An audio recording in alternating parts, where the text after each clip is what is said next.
क्या तुमने कभी किसी चीज़ के लिए या किसी के लिए इतना तड़पा है कि रोना भी बंद हो जाए?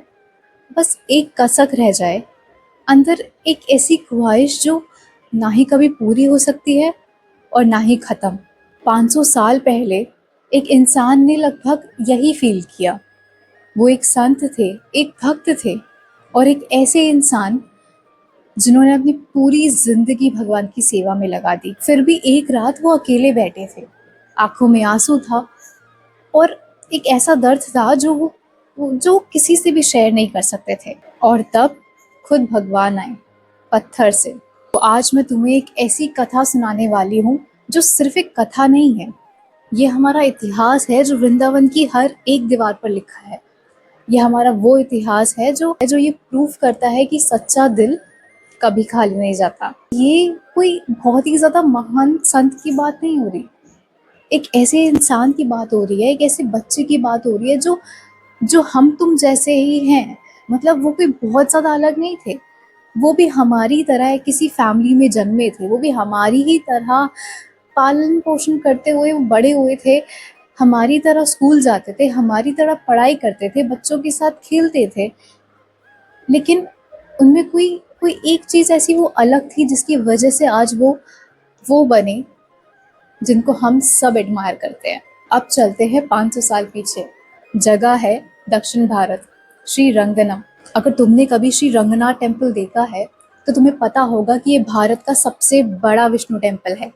इतना बड़ा कि इसके अंदर पूरा शहर बसता है। यहाँ एक ब्राह्मण परिवार रहता था, श्री वेंकट भट्ट का परिवार, और उनका एक छोटा सा बेटा था, गोपाल भट्ट।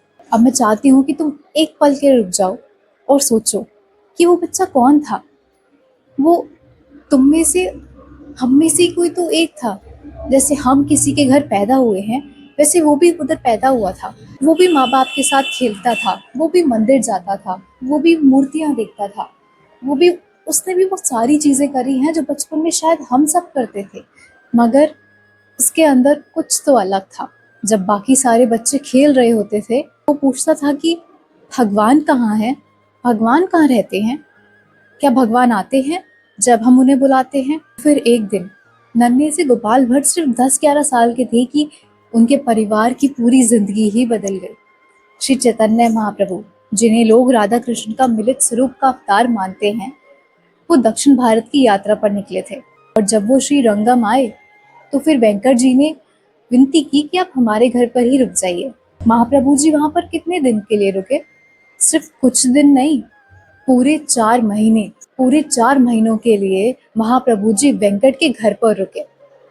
और इन 4 महीनों में गोपाल भट्ट की जैसे मानो पूरी दुनिया ही बदल गई।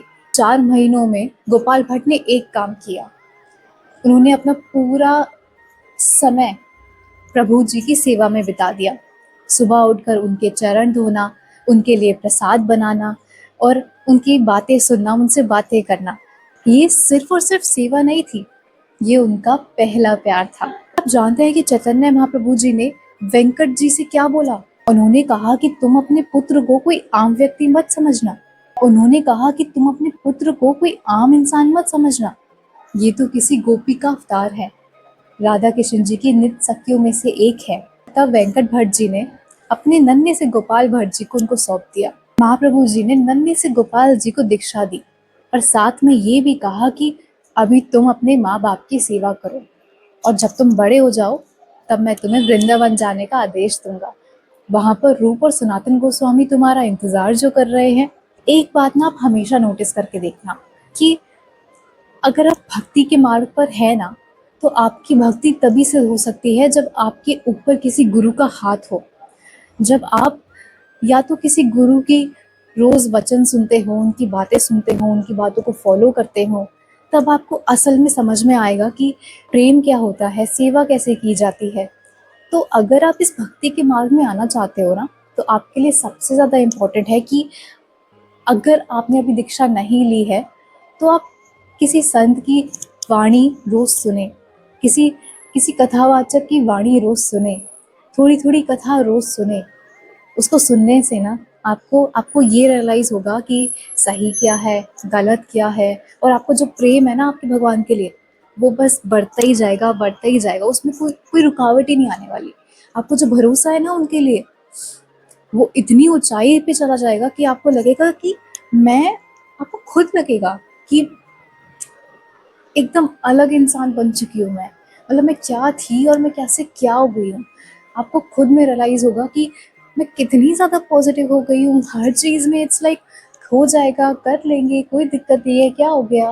मतलब आप इतनी ज़्यादा पॉजिटिव हो जाओगे और ऐसा नहीं है कि आपको उसका कोई रिजल्ट नहीं दिखेगा। अंदर जो शांति होती है ना, वो शांति महसूस होगी आपको। सोच के देखो कि ये गोपाल भट्ट के लिए कितना मुश्किल रहा होगा। जब जब वो खुद भगवान की ओर जाना चाहता है, जब उसने अपना पूरा दिल भगवान को दे दिया है, और तब कोई उसको ये बोल दे कि नहीं, अभी नहीं, अभी समय नहीं आया, अभी पहले तुम अपना घर देखो, अपने घर की सेवा करो, बाद में तुम वृंदावन आना। सोचो कि कैसा फील हुआ होगा। लेकिन गोपाल भट्ट ने हंसी खुशी उनकी बात मान ली। मैं तुमसे कुछ पूछना चाहती हूँ, क्या तुम्हारी लाइफ में कभी कोई ऐसी सिचुएशन आई है कि तुम्हारा दिल कहीं जाना चाहता है, या फिर तुम कुछ चीज़ लेना चाहते हो लेकिन तुम रुक जाते हो।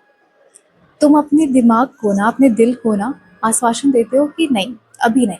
अपने इम्पेशेंट बिहेवियर को तुम पेशेंस देते हो, सिर्फ इसीलिए क्योंकि शायद फैमिली में कोई इश्यूज़ है, या फिर शायद पैसों की दिक्कत है, या फिर शायद समय नहीं है। सिर्फ इसीलिए क्योंकि अभी तुम जिनसे प्यार करते हो उनकी ज़रूरतें ज़्यादा इम्पोर्टेंट है। गोपाल भट्ट ने भी बिल्कुल यही किया। गोपाल भट्ट ने अपने दिल पर पत्थर रख के अपनों के बारे में सोचा। सालों तक गोपाल भट्ट अपने घर पर रहे, माँ बाप की सेवा करी, शास्त्र पढ़े, वेदांत सीखे, एक अच्छा बेटा और एक ज्ञानी ब्राह्मण। पर अंदर से उनकी आत्मा वृंदावन जाने के लिए तड़प रही थी। अब धीरे धीरे करके समय आया, पहले उनकी माँ गई और फिर उनके पिता, और तब गोपाल भट्ट बिल्कुल अकेले हो गए थे। लेकिन तब उन्हें मिला एक आदेश, वृंदावन आओ। वो निकल पड़े वृंदावन के सफर के लिए, बिना कुछ लिए। अपने घर से एक भी वस्तु बिना लिए वो वृंदावन के लिए निकल गए। ना उन्होंने अपने आराम के लिए कुछ लिया, ना खाने के लिए कुछ लिया, बस एक संत की तरह वो वृंदावन के लिए निकल गए। जब गोपाल भट्ट वृंदावन पहुंचे, तब सनातन और रूप गोस्वामी जी ने उनको अपने गले से लगाया, बिल्कुल अपने भाई की तरह। और तब उन्होंने महाप्रभु जी को खत भी भेजा कि गोपाल भट्ट अपना सब कुछ त्याग के वृंदावन आ चुके हैं। महाप्रभु जी इतना खुश हुए, इतना खुश हुए कि उनकी आंखों से आंसू आने लग गए। और तब महाप्रभु जी ने अपना वस्त्र और अपनी एक लकड़ी की तख्त उनको रूप स्वरूप भेंट करी, और वो कपड़ा और वो तख्त आज भी राधा रमन मंदिर में है। क्योंकि कुछ चीजें इतनी ज्यादा अनमोल होती हैं कि समय भी उनको नहीं चुरा सकता। अब इस कथा में एक ऐसा मोड़ आता है जो बहुत कम लोग जानते हैं। चैतन्य महाप्रभु जी इस दुनिया से चले गए, वो जगन्नाथ जी में समाहित हो गए, और गोपाल भट्ट जी को इतना विरह हुआ, इतना विरह हुआ कि शायद वो विरह कोई समझ पाए, शायद वो पीड़ा कोई समझ पाए। जब कोई इंसान चला जाए, कोई ऐसा इंसान जो आपके बहुत करीब था, कोई ऐसा इंसान जो तुम्हारी जिंदगी का पूरा मतलब था, कोई ऐसा इंसान जो तुम्हें सही राह दिखाता था। जब भी तुम बहुत ज़्यादा परेशान हो, तुम उस इंसान के पास जाते थे, उनका स्मरण करते थे, और बस सारी प्रॉब्लम्स क्यों दूर हो जाती थी। कोई ऐसा इंसान जो तुम्हारे साथ तुम्हारी बातें शेयर करता था, तुम्हारी बातें सुनता था, तुम्हारे तुम्हारे दुख को अपना दुख समझ के उसको समझता था, तुम्हें सही राह दिखाता था। जब कोई ऐसा इंसान ज़िंदगी से चला जाए तो ऐसा लगता है कि सर पे कोई हाथ था और वो हाथ हट गया, और ऐसा लगता है कि अब हम एकदम अकेले हैं, कोई है ही नहीं समझने वाला, कोई ऐसा ही नहीं है जिसको हम अपना कह सकें। बस गोपाल भट्ट भी इसी विरह से, इसी दुख से गूंज रहे थे। जब ऐसा होता है तो वो रातें कितनी ज़्यादा लंबी हो जाती है ना। गोपाल भट्ट की रातें भी इतनी ही ज़्यादा लंबी हो गई थी। तब एक दिन उनको एक सपना आया।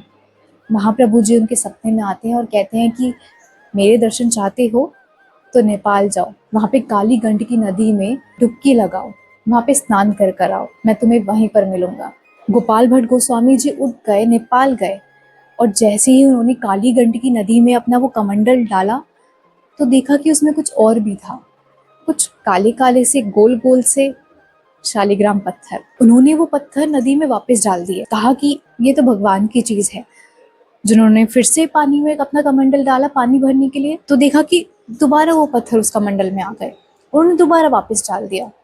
तीसरी बार उन्होंने फिर से पानी भरा तो देखा कि दोबारा वो पत्थर उस कमंडल में आ गए। और तब वो समझे कि ये भगवान का इशारा है। शालिग्राम पत्थर स्वयं स्वयं भगवान ही तो है। वो 12 शालिग्राम पत्थर को लेके वापस वृंदावन आ गए। लेकिन अब भी गोपाल भट्ट गोस्वामी जी के अंदर कुछ तो था।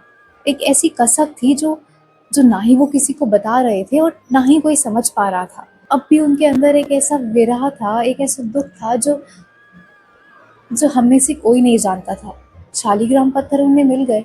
वो उनमें भगवान को ढूंढते थे, वो उसकी पूजा करते थे, रोज उनको स्नान करवाते थे, सेवा करते थे। तो अब ऐसा क्या था कि अब भी वो दुखी थे? ऐसा क्या था कि वृंदावन आने के बाद भी, अपने भगवान को पाने के बाद भी वो खुश नहीं थे? तो अगर ये कथा आपको समझ में आई और आपको इस कथा से कुछ भी सीखने को मिला तो कमेंट में राधे राधे जरूर लिखना। इस कथा के सेकंड पार्ट के लिए आपको थोड़ा सा इंतजार करना पड़ेगा, ये जानने के लिए कि आखिर ऐसा क्या था कि गोपाल भट्ट अब भी उदास थे। ऐसा क्या था कि गोपाल भट्ट को अब भी वो अधूरापन सा महसूस हो रहा था। तो मिलते हैं इसके सेकंड पार्ट के साथ जल्द ही। तब तक ले बाय बाय, राधे राधे।